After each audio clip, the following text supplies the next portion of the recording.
Congresista Javier Bedoya de Vivanco, originario del PPC, vamos a decir así, pero integrante, ¿no es cierto?, de la bancada de Alianza por el Gran Cambio. En esa condición, congresista, ustedes han presentado hace 2 días, ¿no es cierto?, un proyecto de ley para, entre otras cosas, restituir la bicameralidad del Congreso. Nosotros ayer hemos tenido al ex decano del Colegio de Abogados, el doctor Walter Gutiérrez, y también le hacía una pregunta similar sobre qué tan prioritario, qué tan conveniente, qué tan posible o viable es restituir la bicameralidad del Congreso, cuando ustedes han presentado una serie de argumentos que pueden ser muy atendibles, que pueden ser muy razonables, pero que parecieran no estar muy en sintonía con la marcha del tiempo, ¿no es cierto?, con el cambio de escenario, con la variedad y variación que ha habido en la percepción de la ciudadanía respecto a las instituciones. Es decir, hay una serie de criterios ahí que aplicar, porque ustedes, por ejemplo, dicen muy bien, o sea, originalmente, lo cual es correcto, la Cámara de Diputados es una Cámara de debate, es una Cámara en que se sustentan los proyectos, y la Cámara, el Senado, tiene el carácter de ser una Cámara revisora, ¿no es cierto?, una Cámara reflexiva. Claro, eso tiene que ver mucho con la teoría, pero eso también tendría que haber tenido un correlato en el tema de la calidad de la representación.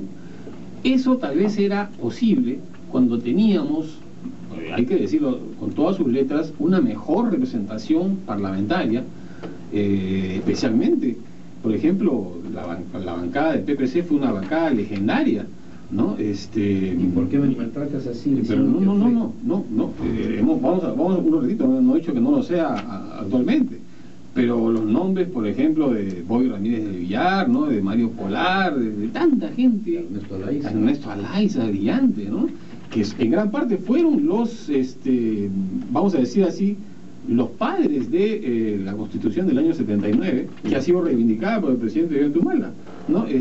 Pero esa calidad de la representación se ha perdido con los años, con el avance de los años, y además el tema ese de que haya esa división teórica entre una cámara de debate y una cámara reflexiva no parece existir actualmente. Y además está el otro tema que, disculpe la extensión de la pregunta, pero tiene que ver con el sustento y el fundamento. ¿Qué posibilidad hay de que de repente un Congreso bicameral pierda capacidad de negociación política y de representación institucional frente al Poder Ejecutivo? Vamos, que me has formulado un listado muy largo. La primera pregunta es que tú me hacías, me formulabas, era si es que este es un proyecto prioritario. No considero que sea un proyecto urgente para verse hoy, porque una modificación de la Constitución en estos efectos regirán para el próximo proceso electoral de aquí a 5 años.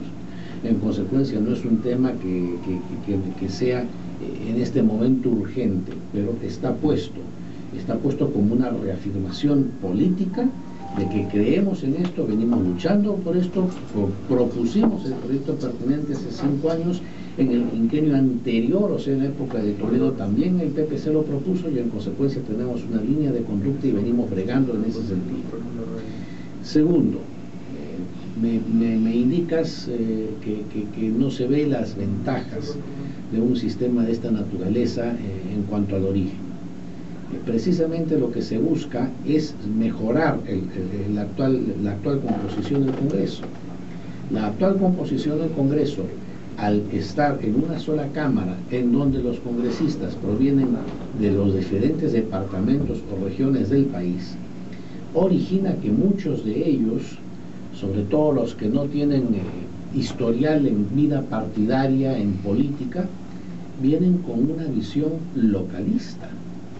Para efectos de las campañas, muchas veces los movimientos regionales o los movimientos provinciales se alían de los partidos y ponen candidatos. Hoy en día tenemos sentados en el Congreso a muchos que son representantes de movimientos regionales. En consecuencia tienen una visión, un conocimiento, un dominio de la problemática de su región, pero no tienen una visión de conjunto de país, ¿verdad? Eso es lo que se trata en alguna medida de suplir con un Senado que, en nuestra propuesta, siendo elegido en lista única a nivel nacional y no por cada departamento, va a permitir que los partidos coloquen, además sin voto preferencial, con lo cual entran de acuerdo al orden de lista, eso sí es va a permitir entonces que las mejores figuras que los partidos conceptúen son las que deben estar en el Congreso, vayan a un Senado que va a tener una función distinta a la de diputados, porque como tú has mencionado, diputados va a ser la Cámara Política, la Cámara de Fiscalización, la que puede interpelar y censurar. El Senado va a ser la Cámara de Reflexión, la Cámara Revisora de los proyectos y la encargada del nombramiento de los altos dignatarios del país, ¿verdad? Hay diferencias entonces. Me decías tú que por qué en los últimos años, por qué buscamos una bicameralidad, o sea, un parlamento más grande, cuando los parlamentos actuales evidencian que el nivel de la gente que llegan a ellos no tienen el nivel de los que estaban como protagonistas y actores políticos hace 20 o 30 años. La calidad de la representación. Así es. Y eso tiene para mí una respuesta y un nombre muy claro y directo: el voto preferencial.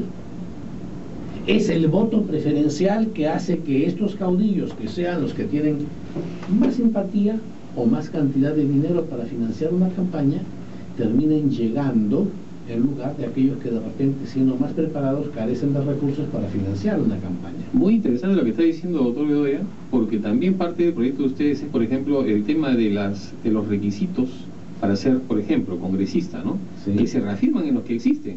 Es decir, que sea, por ejemplo, para ser parlamentario, que tengan 25 años, que sean peruanos y nada más. Para ser diputado y para ser senador. Y para ser senador 35, claro. Pero en el caso, por ejemplo, de los senadores y diputados, no se está variando cualitativamente nada. Y usted dice, claro, el origen de los congresistas que son elegidos está en el voto popular, ¿no es cierto? Son los ciudadanos los que los escogen. Sí, claro, muy bien, los escogen, pero de una oferta que les es presentada de manera cerrada. Y en esa oferta no hay, por ejemplo, candidatos a los cuales se les exija, por ejemplo, una formación por lo menos técnica, ya no digamos profesional, académico, universitario, no, pero por lo menos técnica. No se le exige que sea por lo menos alfabeto. Es decir, esas son cosas que deberían estar en un proyecto de ley de esta naturaleza. ¿Usted cree que muchas veces no he escuchado ese argumento?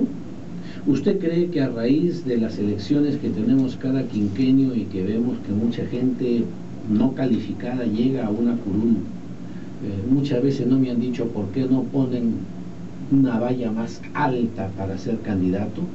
¿Por qué no se exige, por ejemplo, que lleguen al Parlamento los que tengan título profesional?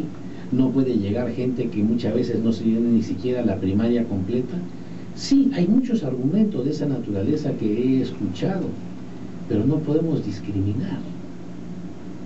Roberto Ramírez del Villar, a quien usted citó hace unos minutos, yo recuerdo un diálogo que tuve con él cuando por primera vez yo fui diputado entre el 85 y el 90, en el primer gobierno de Adán García, en donde un debate de lo más insulso, de lo más falto de interés, originó que, bueno, eran los inicios del periodo, los inicios del régimen, hizo que la segundilla, digamos, la gente menos representativa de los partidos, fueran soltados para que se foguearan, para que perdieran el miedo de hablar en público y que comenzaran a hablar y entraran en ese debate. Y después de escuchar ese debate, pues durante 2 o 3 horas, yo ya estaba que no encontraba posición para estar sentado, y volteo de Ramírez del Villar y le digo: doctor, usted ha estado en varios congresos antes que yo, esta es la primera vez que yo soy congresista, le decía. Todos han sido de esta misma pobreza. Y él me contestó: mira, hijo, no olvides que la Cámara es el reflejo del país.